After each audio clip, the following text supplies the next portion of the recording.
Leemos el texto que nos toca el día de hoy. Esta es la palabra de Dios. Jesús se retiró al lago con sus discípulos y mucha gente de Galilea lo siguió. Cuando se enteraron de todo lo que hacía, acudieron también a él muchos de Judea y Jerusalén, de Idumea, del otro lado del Jordán y de las regiones de Tiro y Sidón. Entonces, para evitar que la gente lo atropellara, encargó a sus discípulos que le tuvieran preparada una pequeña barca. Pues como había sanado a muchos, todos los que sufrían dolencias se abalanzaban sobre él para tocarlo. Además, los espíritus malignos al verlo se postraban ante él gritando: «Tú eres el Hijo de Dios». Pero él les ordenó terminantemente que no dijeran quién era él. El pasaje que vamos a estudiar el día de hoy es un pasaje de transición. Es más o menos un resumen de lo que ha pasado en el ministerio de Jesús hasta el día de hoy, y es una transición para lo que va a venir después. El título de este sermón se llama Una nueva fase, porque es a partir de ahora que empieza una nueva fase en el ministerio de Jesús. Tal vez quisiera dar un ejemplo de lo que es una nueva fase, de un cambio de lo que había anteriormente, algo nuevo, para que nos demos la idea de lo que está pasando en el ministerio de Jesús. Yo no soy un experto en bebés ni en niños, pero me acuerdo que cuando mi hija pasó de gatear a caminar, fue una nueva fase. Cuando los niños gatean hay que cuidarlos y hay que estar ojo al Cristo. Pero cuando empiezan a caminar es una nueva fase totalmente. Uno no los puede dejar de ver si no se salen a la calle, si no agarran alguna cosa que se quiebra o se pueden meter en muchos problemas. Entonces, el niño antes de caminar tiene ciertos comportamientos. Pero cuando empieza a caminar es una nueva fase completa donde lo anterior se queda atrás y ahora viene algo nuevo. Entonces eso es precisamente lo que está haciendo este pasaje. Este pasaje es un pasaje de transición y vamos a ver cosas que ya hemos visto anteriormente, que es como un resumen de eso, pero precisamente el resumen y la transición es para eso, para empezar de nuevo y ver unos cambios en el ministerio de Jesús. Y quiero mostrarles dónde podemos observar ese cambio de manera más completa. Hoy estamos estudiando Mateo 7 Mateo 3 del 7 al 12. Del 7 al 12. Mateo no, por favor. Ayúdenme, cuando yo diga esas tonteras sí. Estamos estudiando Marcos del 7 al 12, pero vean lo que dice Marcos 6, Marcos 3, 6. O sea, antes del pasaje que empezamos de transición. Tan pronto como salieron los fariseos, porque Jesús había sanado a un hombre de su brazo, comenzaron a tramar con los herodianos, o sea, los que seguían a Herodes Pantifas, cómo matar a Jesús. Entonces, esa es una de las características que nos muestran que hay una nueva etapa. Hasta este momento Jesús llevaba su ministerio, sanaba personas, compartía las buenas noticias de Jesús. Los fariseos y los maestros de la ley estaban en contra de él, pero no tenían pensado quitarle la vida. Simplemente lo criticaban. Pero lo que pasa ahora es que Jesús, y esto es uno de los temas principales de este texto, es que Jesús estaba haciendo algo que nunca había hecho ninguna persona. Las personas se acercaban y se acercaban y se acercaban desde lugares muy lejanos y eran muchas personas las que querían estar cerca de él. Entonces ya llegó el momento donde los fariseos y todas las personas que estaban en contra de Jesús no solo lo critican, no solo lo tratan de confrontar, sino que ya están planeando quitarle la vida. Esto es un ejemplo de algún detalle que nos da una nueva fase. Jesús estaba desarrollando su ministerio y podemos leer en el texto que estuvo con sus discípulos. Es importante entender que hasta el momento Jesús tiene cientos de discípulos. Si leemos el libro de Juan, sí nos damos cuenta que Juan, Santiago, tal vez Andrés, Natanael, Pedro están con Jesús ya. Pero además de ellos son otros cientos de personas. De hecho, el próximo fin de semana, el pasaje que nos toca estudiar es cuando Jesús escoge sus apóstoles, que son 12. Entonces, en el texto que estamos estudiando hoy, y dice que Jesús estaba con sus discípulos o los mandó a hacer algo, no son los 12, son 4 o 5 que ya había escogido y cientos de personas. Veamos lo que dice el versículo 3:7. Dice, Jesús se retiró al lago con sus discípulos. Este es el lago de Galilea. Recordemos que Jesús, cuando está cerca de Galilea, está en Capernaum, vive con la suegra Pedro, y entonces dice que Jesús se retiró al lago con sus discípulos. Entonces, un montonazo de gente se retiró con él. Y además de esto, mucha gente de Galilea lo siguió. Esto lo podemos ver también en el 3:13-15. Dice así: subió Jesús a una montaña y llamó a los cuales se reunieron con él. Designó a 12 a quienes nombró apóstoles para que lo acompañaran y para que lo enviaran a predicar y ejercer autoridad para expulsar demonios. Entonces, esto es lo que sucede después de que Jesús está desarrollando su ministerio. Él eventualmente iba a escoger 12 y les iba a dar el poder que él tenía para, la autoridad que él tenía para echar demonios, para sanar a las personas y para predicar la palabra de Dios. ¿Qué había hecho Jesús hasta el momento? Digamos, les recuerdo rápidamente. Jesús había sanado a un hombre que lo habían metido por un techo, un paralítico. Jesús había sanado a un hombre que tenía tieso todo el brazo por muchísimo tiempo. Jesús había sanado a un hombre que no caminaba por 38 años. Jesús había sanado a alguien en la sinagoga. Jesús había hecho cosas increíbles. Y dice el versículo 8 que cuando se enteraron de todo lo que hacía, acudieron también a él muchos de Judea y Jerusalén, de Idumea, del otro lado del Jordán y de las regiones de Tiro y Sidón.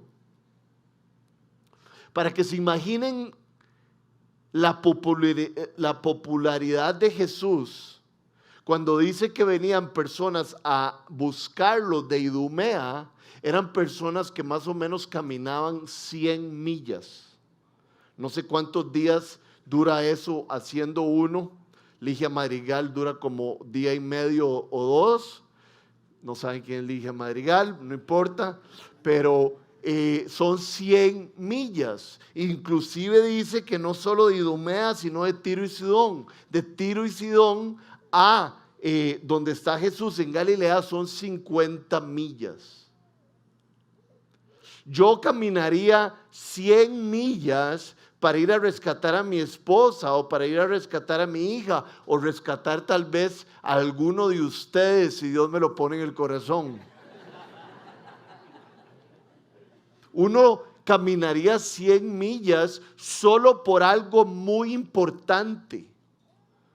Entonces, realmente el tema del pasaje de hoy es que la gente está entendiendo que Jesús es el Hijo de Dios, que estar cerca de Él trae consecuencias positivas poderosas y que vale la pena hacer cualquier cosa para buscarlo.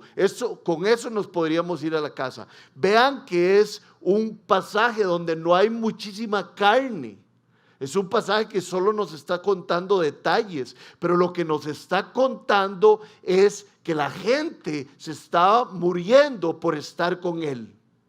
Entonces la pregunta para Rodrigo y la pregunta para Casa 242 es: me estoy muriendo yo, tengo un anhelo tan grande de estar con Jesús que caminaría 50 millas o me vendría desde Tres Ríos o me vendría desde Grecia o me levantaría un domingo muy temprano para poder encontrarme con Él o durante la semana que andamos más ajetreados.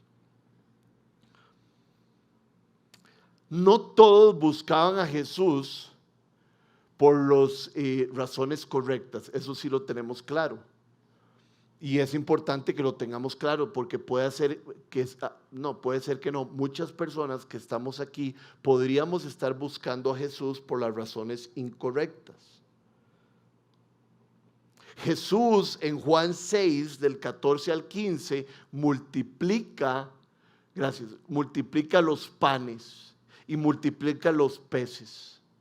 Y vean la reacción de ciertas personas en Juan 14, 15.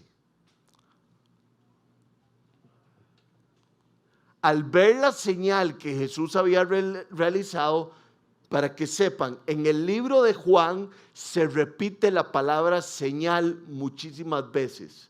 Y señal es como un milagro. En inglés les dice signs and wonders. Es como señales y maravillas. Entonces, después de que Jesús había hecho una señal increíble, que era la multiplicación de los panes, la gente comenzó a decir, no todos, pero cierta gente que estaba luchando contra Roma y querían ser libres, comenzó a decir, en verdad este es el profeta, el que ha de venir al mundo. Ellos conocían el Antiguo Testamento. En el Antiguo Testamento se hablaba que iba a venir un profeta a hacer todas las cosas nuevas. Pero Jesús, dándose cuenta de que querían llevárselo a la fuerza y declararlo rey, se retiró de nuevo a la montaña él solo. Estos no estaban buscando a Jesús para conocerlo, para conocer su enseñanza. No estaban buscando a Jesús para el perdón de sus pecados y tener una vida nueva y caminar con Dios. Estos estaban buscando a Jesús por interés, para que Jesús se metiera en la parte política y ellos pudieran irse del dominio de Roma. Querían hacerlo rey, pero resulta que la motivación de venir a Jesús no es solo hacerlo rey, sino hacerlo Señor. Y estas personas no estaban dispuestas a eso. Vean lo que dice esta pequeña frase. Dice, la ironía es que Dios no nos necesita, pero aún así nos quiere para Él. Nosotros lo necesitamos desesperadamente, pero no lo queremos todo el tiempo. Habla un poco de lo que estamos hablando, por qué nos acercamos a Jesús o con qué motivos. Muchas veces nos acercamos a Él desesperadamente, pero muchas veces no nos acercamos a Él con todo lo que tenemos. Creo que la razón por la cual a veces no nos acercamos a Él con todo lo que tenemos es porque a veces creemos que nos la podemos jugar solos, y eso se llama orgullo. Pero cuando estamos pobres en espíritu, acudimos al Señor con las razones correctas, por su compañía, por su perdón, por su amor, para que Él nos abrace, para que Él nos dé seguridad. Esas son las razones correctas de acercarnos al Señor. Entonces, ¿cómo se acerca usted al Señor? ¿Cómo lo está haciendo en estos días? Algunas veces venimos al Señor solo para pedirle cosas, ya sea materiales o de otro tipo. Ayer vi a un amigo con la muchacha que está saliendo, que está ligando, y me había enterado desde hace semanas que la muchacha no quería venir a la iglesia, pero ayer vino. Entonces seguro vino para poder seguir ligando con el amigo que sí es muy cristiano. Tal vez ese sea uno de ustedes, y qué dicha que vinieron de todos modos. y se quedaron aquí a pesar de el desorden de la música y todo lo que hacemos.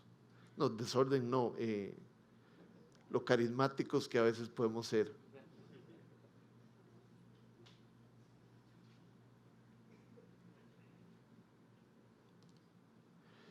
Hay personas que se acercan a Jesús de la manera correcta. Cuando Jesús está en Samaria y tiene un encuentro con la mujer samaritana, Juan 4, sus discípulos se van al supermercado a traer comida y Jesús se topa con una samaritana en el pozo. Y Jesús está hablando con ella y ella le dice, vamos a adorar aquí, vamos a adorar allá. Y Jesús le dice, no, hay que adorar a Dios en espíritu y en verdad. Y yo creo que primero dice que hay que adorar a Dios en espíritu, porque primero hay que tener el espíritu de Dios para poder adorar a Dios.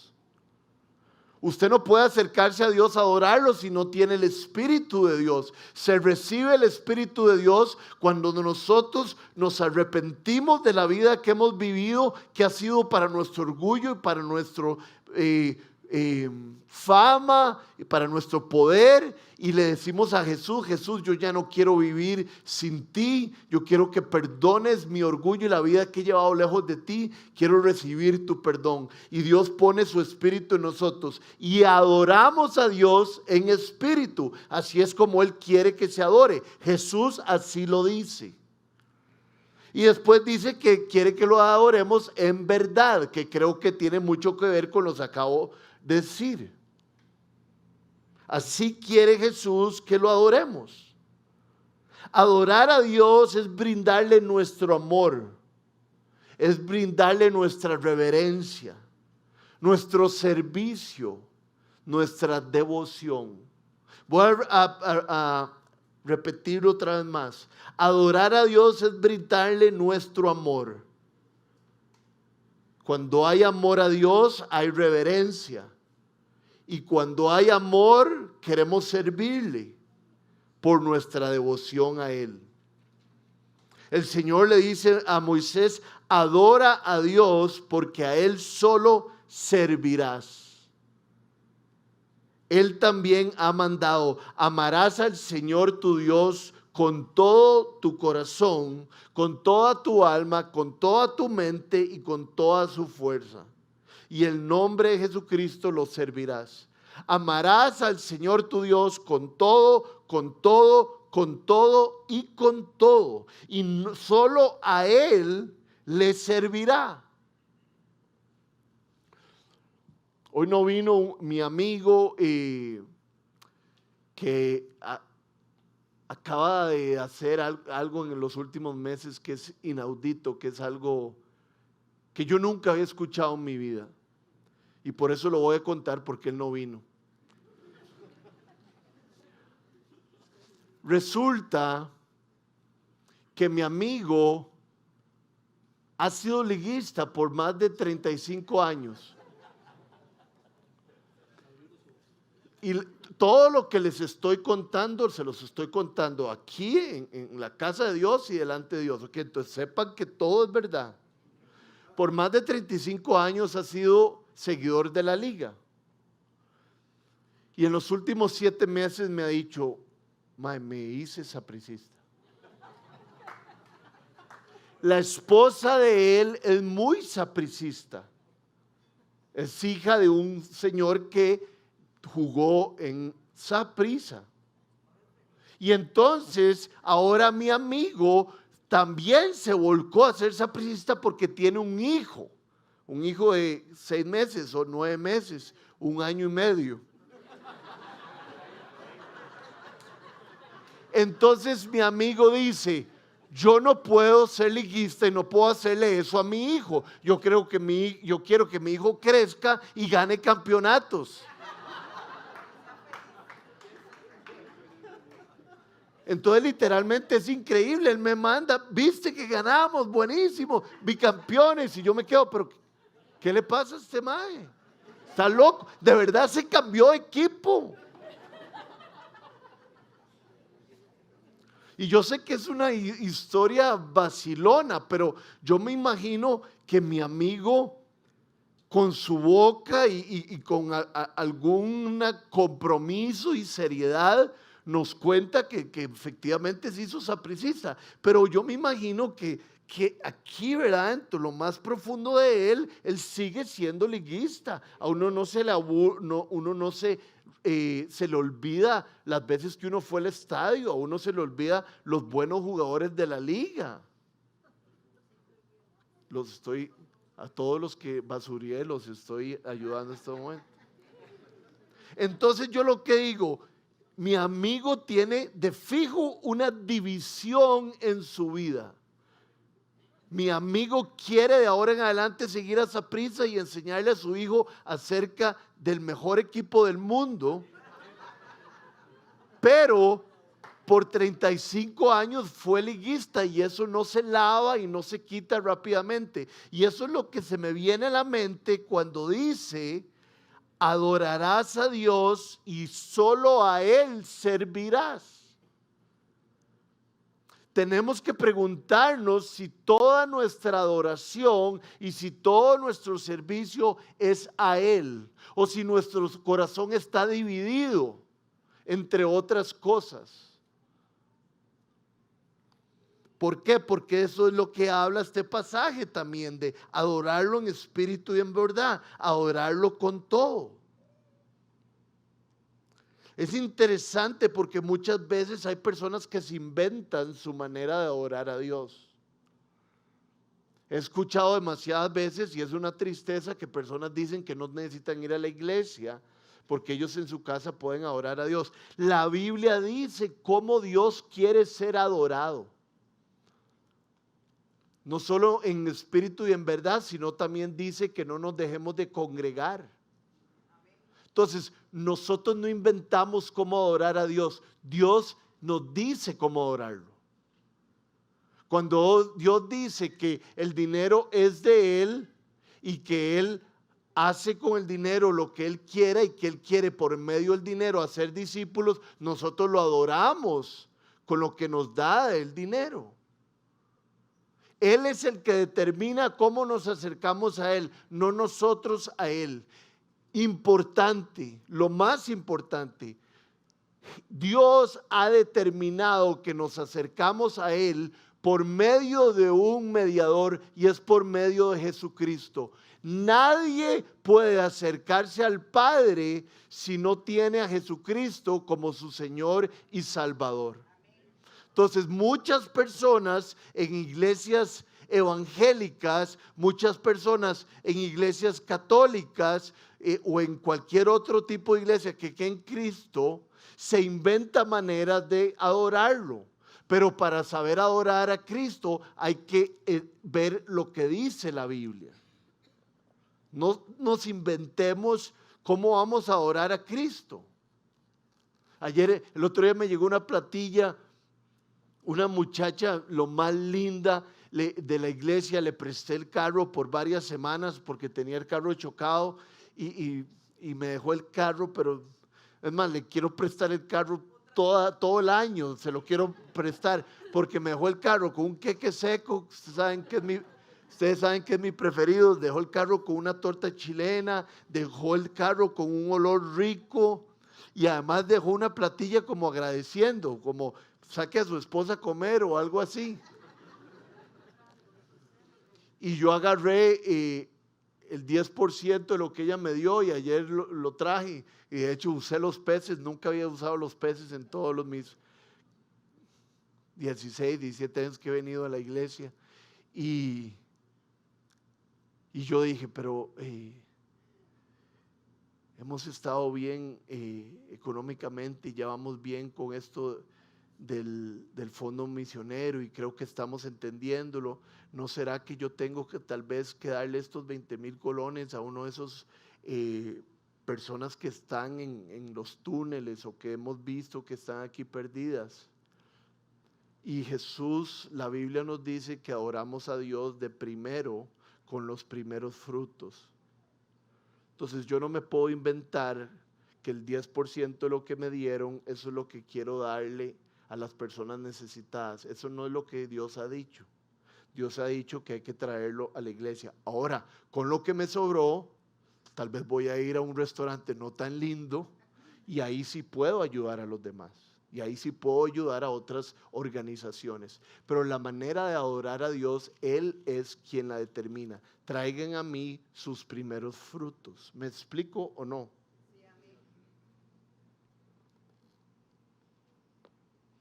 Dios guarde venir a la iglesia por religiosidad. Fui a la iglesia, ya cumplí, ya empaté. Veamos lo que dice el verso 9. Dice: entonces, para evitar que la gente lo atropellara, vean la conmoción de la gente. Es que hoy se trata de entender el ambiente que hay alrededor de Jesús. Entonces, para evitar que la gente lo atropellara, encargó a sus discípulos que le tuvieran preparada una pequeña barca. Hemos leído, de hecho, estamos en Marcos 3, 7 al 12. Ven qué interesante lo que pasa en Marcos 4:1. Pasa lo mismo que Marcos 3:9. Vean lo que pasa en Marcos 4:1 después de esto. De nuevo comenzó Jesús a enseñar a la orilla del lago. La multitud que se reunió para verlo era tan grande que él subió y se sentó en una barca que estaba en el lago, mientras toda la gente se quedaba en la playa. O sea que Jesús como que se inventó una estrategia de enseñar. Todos estaban ahí en la orilla y él se quedaba, me imagino que no es una barca, es un pedazo de madera que flotaba. Y esto es lo que nos está diciendo el texto en el 9. Jesús ya les dice, ya saben que los van a apretujar, ya sabe que lo van a incomodar. Entonces le dice a sus discípulos: sáquenme un pedacito de madera, algo que flote, y yo aquí les voy a enseñar a ellos, y entonces les puedo enseñar bien. Y aquí hay algo que me llama la atención después de explicarles o contarles algo acerca de este lugar donde Jesús predicaba enfrente del lago, y es que Jesús se preocupaba de las maneras en que era más efectivo predicar. Jesús ya sabía que lo iban a apretujar, que no iba a ser cómodo para él compartir el mensaje ahí a orillas del lago. Él sabía que la mejor manera y la más efectiva era subiéndose en un pequeño pedazo de madera. Y entonces esto yo lo veo y es como un espejo para mí. Rodrigo, vos buscás las maneras más efectivas de compartir el evangelio, las buenas noticias de Dios con las personas, o simplemente mandás una bomba en cualquier lugar donde estés. Y por mucho tiempo he sido profesional en mandar bombas, en no preocuparme si es el momento adecuado, en no preocuparme de utilizar palabras amorosas, en no preocuparme de verdad tener un orden lógico en mi compartir del amor de Dios. Y creo que todo esto lo tenemos que saber nosotros. ¿Cuándo es más efectivo? ¿Cuándo y dónde es el mejor lugar de compartir con alguien? Yo creo que es un poco en la intimidad con las personas, ¿verdad? Es en un lugar donde todos se sientan tranquilos y donde no haya como, ¿cómo se llama cuando hay algo? No, es otra palabra, bueno, pero distracciones, utilicemos esa. Yo almuerzo con mi mamá los lunes y cuando le empiezo a hacer preguntas de Dios, hablamos mucho, porque solo somos ella y yo de frente. Es un buen lugar para hablar. Entonces preguntémonos nosotros, ¿dónde son buenos lugares para hablar? Invitemos a gente a nuestra casa y que sea un ambiente propicio. Jesús sabía que se necesitaba sabiduría para encontrar esto.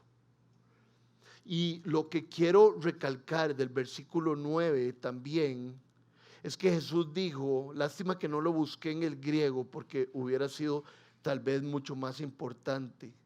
En el inglés, porque yo sé que muchos de ustedes hablan inglés, dice small boat. Y aquí dice una pequeña barca. Y como que esto me abre la mente a toda la vida de Jesús. Siempre todo es en pequeño. Todo es sencillo. Todo es sin ostentación. Jesús nació en un pesebre. Jesús nació en una familia muy sencilla y muy humilde. Jesús ya grande le dice a sus seguidores, vean, si quieren me siguen, pero yo no tengo dónde dormir muchísimas veces, porque ando caminando por todas estas regiones. Jesús muere como un cordero y muere sin hablar, muere de una manera muy fuerte y él no contraataca, sino que de manera humilde se entrega a los demás. Toda su vida fue de humildad y ahora lo hace otra vez. Muchachos, tengo pensado enseñar a todas las personas que vienen, entonces necesito un pequeño barco, necesito una pequeña plataforma donde enseñar. Jesús no dice, prepárenme un catamarán, prepárenme un barco pesquero grande donde yo pueda estar cómodo. No, en aquel momento no creo que había yates, o tal vez sí, de madera o no sé qué. Pero Jesús una vez más les dice, prepárenme algo que sirva, algo que sea adecuado, pero que no sea tan grande o estontoso, solo lo que necesito para predicar. Eso es lo que yo quiero, lo que necesito. Y entonces a mí me llega al corazón, porque entonces yo me pregunto, ¿vivo yo de esa manera, de una manera sencilla? ¿Verdad? Dicen, imiten a Dios como hijos muy amados. Estoy imitando yo a Jesús así, con cero ostentación, con simplicidad, con sencillez, con humildad. Se los pregunto a ustedes.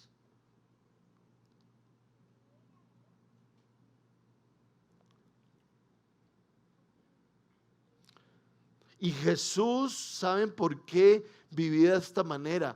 Porque no era, y esto aplica para nosotros, no eran las cosas materiales lo que lo llenaban. Creo que muchos de aquí lo sabemos, pero seguimos cayendo en eso, porque vivimos en un mundo que nos bombardea continuamente. Entonces uno cree que si se compra unos zapatos va a estar más tranquilo o va a estar más feliz, y resulta que estuvo feliz como por día y medio.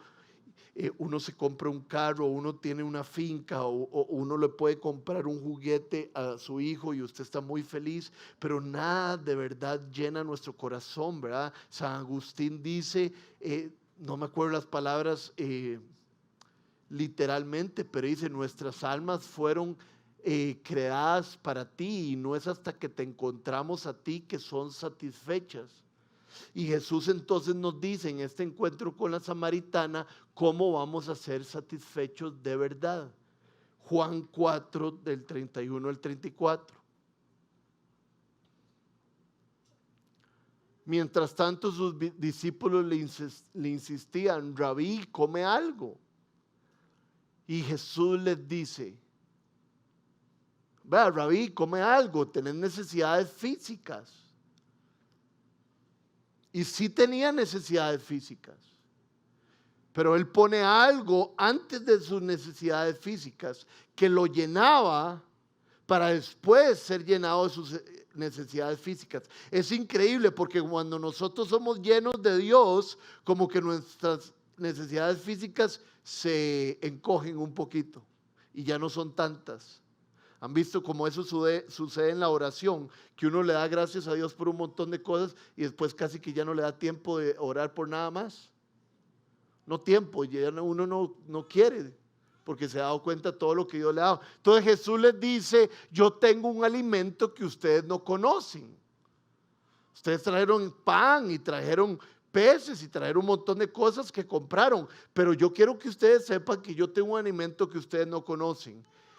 Y entonces los discípulos piensan, ¿le habrán alguien más traído algo de comer? Y Jesús les dice, mi alimento es hacer la voluntad del que me envió y terminar su obra. Sin duda alguna, esa es la voluntad de Dios para nuestras vidas, para que nosotros disfrutemos y nos sintamos plenos. No solo hagamos su obra, sino para nuestra satisfacción verdadera. Pongamos la última filmina, por favor, de eso que lo vimos. Mi alimento es hacer la voluntad que me envió y terminar su obra. No es cierto que cuando hacemos la voluntad del Señor y terminamos su obra, que es predicar el evangelio, compartir el amor de Dios con otras personas, que es cuando más satisfechos nos sentimos. Jesús definitivamente nos enseñó lo que valía, lo que debíamos buscar y lo que verdaderamente nos iba a llenar. En la primera carta a Timoteo, no la voy a leer, pero dice que el amor al dinero es la raíz de todos los males, ¿verdad? Dice que muchos se han perdido, se han ido de la fe por el dinero. Entonces yo quiero de verdad entender que el dinero, si no es administrado bien, es en contra mío. Es algo que el enemigo, es algo que el mundo puede utilizar en contra mío. Tengo dinero, me entró una plata, son toque, ¿qué hago? Jesús habló de dinero más que de cualquier otra cosa. ¿Por qué? Porque el dinero tiene el poder de apoderarse de nuestros corazones y nuestros corazones Él quiere que sean de Él.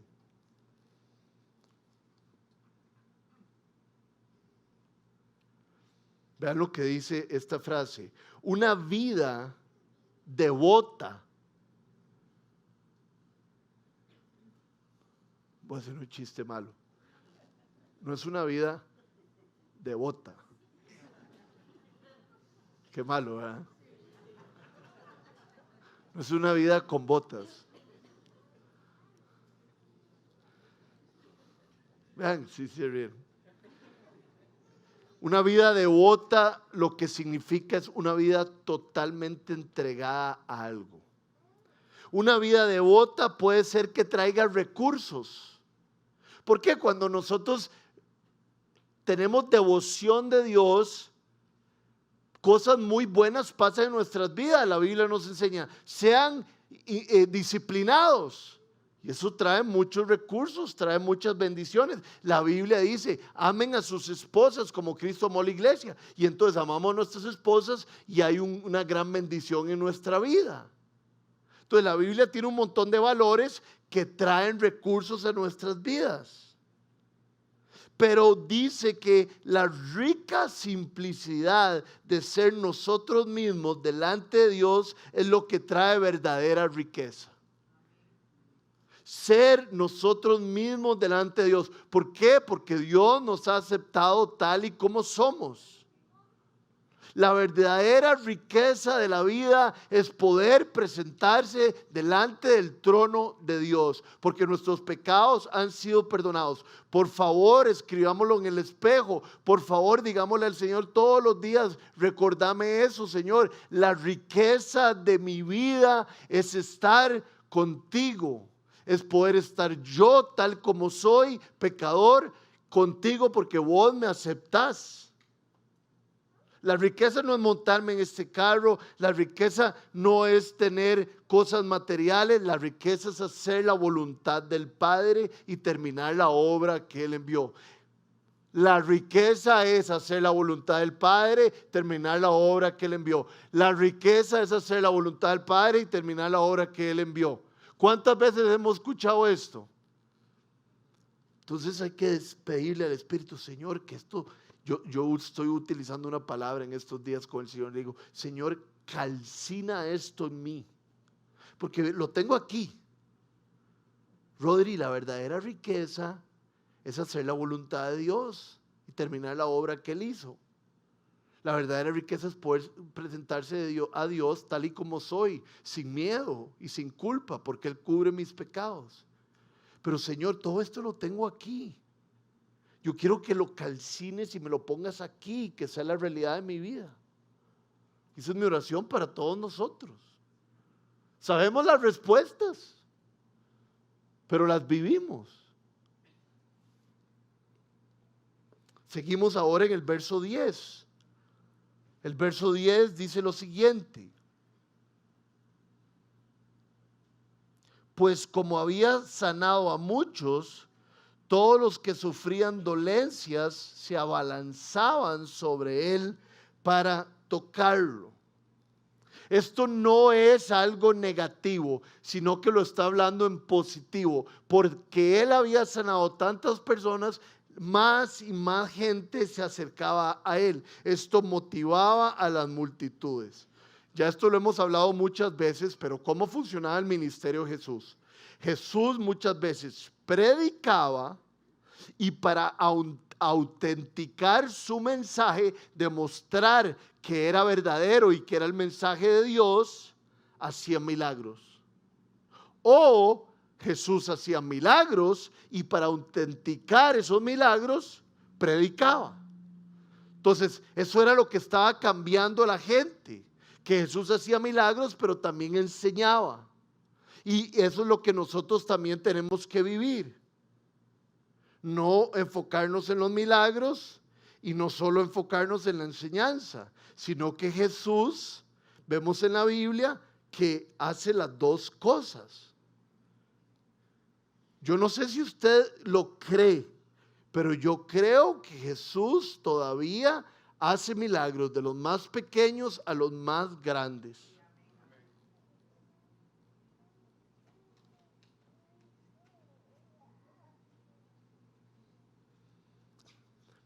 Aquí en estos tumultos, no sé si recuerdan la mujer que tenía un problema de flujo de sangre por 12 años, ¿verdad? Y ella logra tocar el manto de Jesús y ella sana. Pero aquí hay algo muy importante. ¿Por qué? Porque estamos viendo todo lo que lo apretujaban, porque él había curado personas y todo. Nunca podemos imaginarnos que Jesús tenía como una fuerza impersonal. Vamos, usted estaba aquí, tocaba a Jesús y salía como una energía y usted era sanado. ¿Verdad? Me explico con la fuerza impersonal. No es como si estoy aquí, bueno, aunque sucedió con Pedro o con alguno de los apóstoles, pero si estoy aquí en la sombra de Jesús, algo va a salir como poderoso que va a inyectarle algo a mi vida. Jesús en ese pasaje primero empieza a hablar de que quién lo tocó o algo así, pero después él dice, esa mujer quedó sana por su fe. Entonces es interesante todo lo que está alrededor de lo que Jesús está haciendo. Jesús dejó claro que fue lo que sanó. Y vean lo que dice el versículo 11. Además, los espíritus malignos al verlo se postraban ante él gritando. Y después llegamos a esto más adelante, tú eres el Hijo de Dios.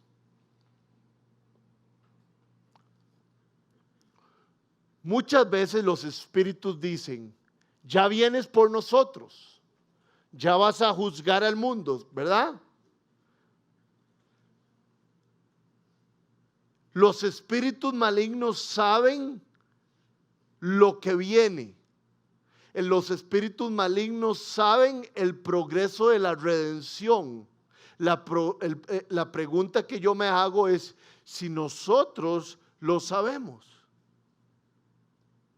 El otro día escuché a mi esposa, estaban unos invitados en la casa y mi esposa de repente casi que estaba predicando y les dijo, nosotros no nacimos para ser felices. Nosotros nacimos para terminar la obra de Dios, gozarnos en eso y después llegar a su presencia. Mi esposa sabe, y muchos de ustedes saben, el proceso de redención. ¿Cuál es el proceso de redención? Adán y Eva pecaron por su orgullo hubo un juicio, y el juicio fue que el pecado iba a reinar en el mundo. Por medio de un hombre entró el pecado al mundo, pero por medio de un hombre, Jesucristo, salió el pecado del mundo. Jesucristo murió en la cruz para pagar por nuestros pecados, resucitó en gloria para que nosotros eventualmente resucitemos con Él y eventualmente reinemos con Él en la nueva creación. Este es el proceso de redención resumido. Los demonios lo sabían y lo tenían constante en la mente. La pregunta para Casa 242 es que si nosotros lo tenemos continuamente. Que si hoy a las 6 de la tarde, donde le entra a uno toda la ansiedad de que ya viene el lunes, uno entiende y aplica el proceso de redención. El Espíritu del Señor está conmigo. Jesucristo lo envió cuando yo le pedí perdón y Él me va a acompañar en el día de mañana. Necesitamos aplicar lo que sabemos del proceso de redención a nuestro día a día. ¿Verdad? Lo que dice Santiago 2:19 es lo siguiente, ¿verdad? Lo siguiente. ¿Tú crees que hay un solo Dios? Yo creo que muchos de nosotros creemos que hay un solo Dios. Magnífico. Ustedes saben que así se lee la Biblia, ¿verdad? Hay que ver bien los puntos de exclamación y todas esas cosas. Magnífico que creamos que hay un solo Dios. Los demonios también. Entonces, si los demonios creen que hay un solo Dios y yo creo que hay un solo Dios, ¿qué es lo que diferencia que yo crea que hay un solo Dios a que los demonios crean que hay un solo Dios? Todo este pasaje se presenta en el libro de Santiago alrededor de los frutos que un cristiano da. ¿Cómo sé que tienes fe si no veo tus frutos? La diferencia entre un demonio que sabe que hay un Dios y yo es que yo sabiendo que hay un Dios, mi vida cambia y hay obras benditas, obras lindísimas. Dice Efesios 2:10 que Él estableció obras para que de antemano para que nosotros camináramos en ellas. Entonces, si nosotros creemos en Dios, es nuestra manera de vivir que nos diferencia de las otras personas que tal vez crean en Dios. Los demonios saben quién es Jesús. ¿Y usted?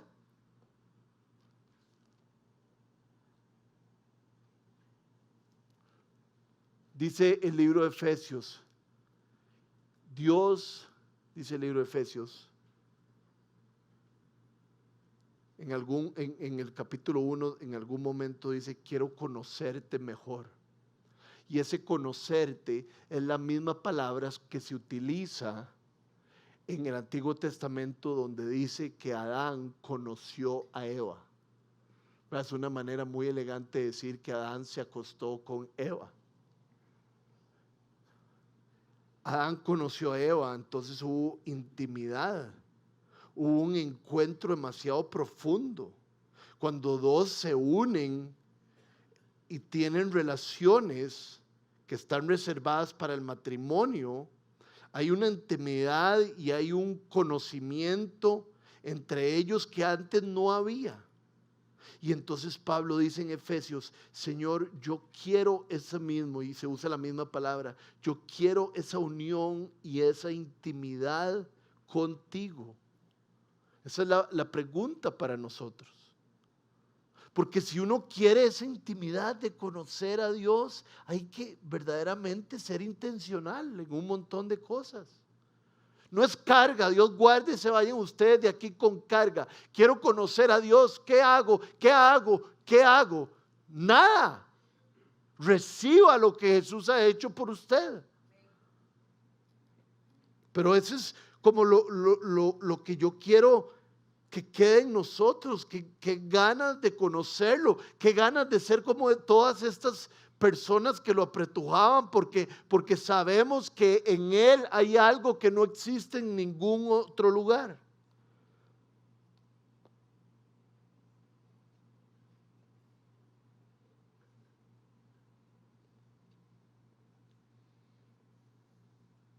El último versículo dice así, vamos a empezarlo desde el 11 para que quede más claro.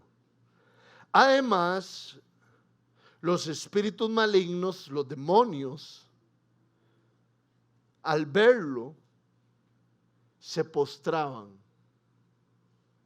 Es una palabra muy fuerte. Voy a ver cómo se dice en inglés. Esto no es por rajar o algo tonto, ¿verdad? Es que entender varios idiomas le amplía a uno la cosa. No es que, espero que sepan eso, ¿verdad?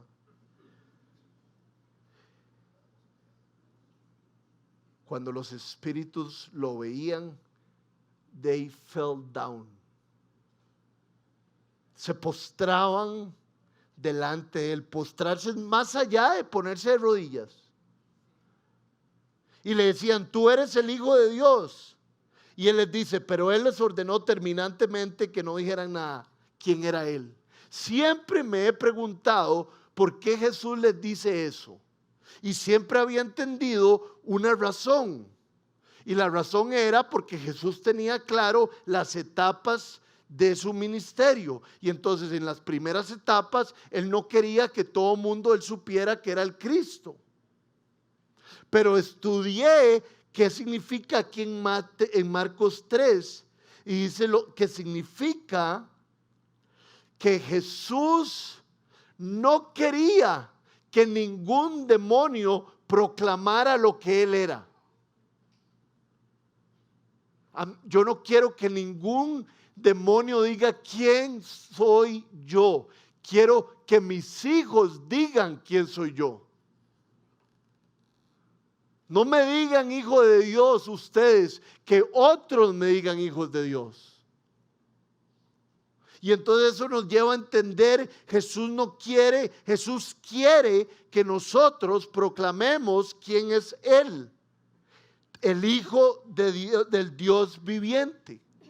En la Biblia dice que nosotros somos embajadores, que nosotros somos heraldos del Evangelio.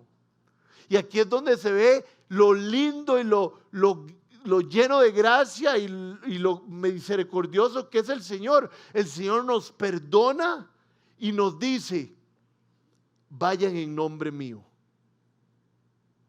Imagínense el perdón y la gracia que Dios ha tenido con nosotros, que dice, vayan en nombre mío. Si alguien hace algo en contra mío, si alguien me hace daño, como nosotros le hemos hecho daño al Señor y le hemos dado la espalda, yo no solo no lo mando a mi nombre, sino que tal vez no le vuelvo a hablar. Ojalá que no sea nuestro caso. Pero aquí se ve la gracia de Dios sobre nuestras vidas. Vean, ustedes son mis hijos ahora cuando han puesto su fe en mí. Y como mis hijos, quiero que ustedes sean parte de la misión. Qué chiva. Qué increíble.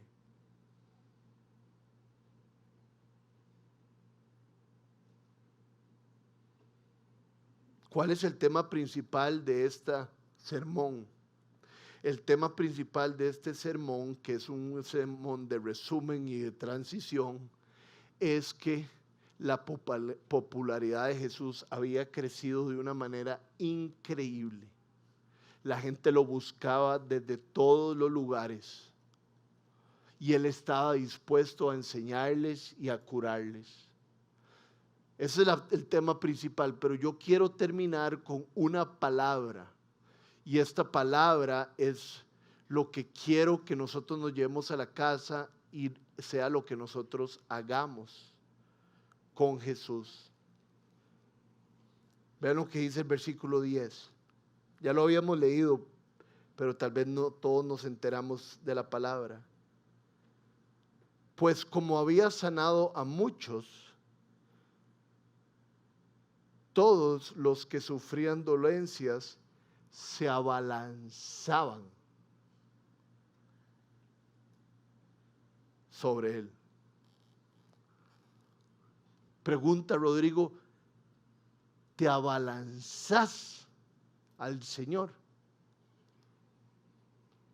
Abalanzarse es una palabra demasiado fuerte.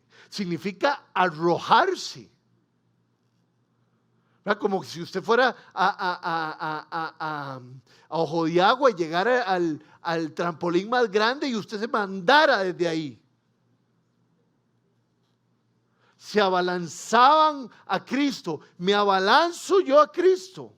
¿Por qué se abalanzaban a Cristo? Porque creían que Él era el profeta que Dios iba a enviar por todas las cosas que estaba haciendo. Entonces, si yo creo que Jesús es el profeta que Dios iba a enviar y que perdona mis pecados, yo me mando y me arrojo a Él todos los días de mi vida.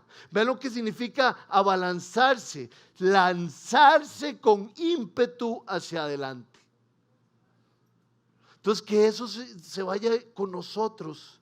Y lo más increíble es que Jesús nos apaña, ¿verdad?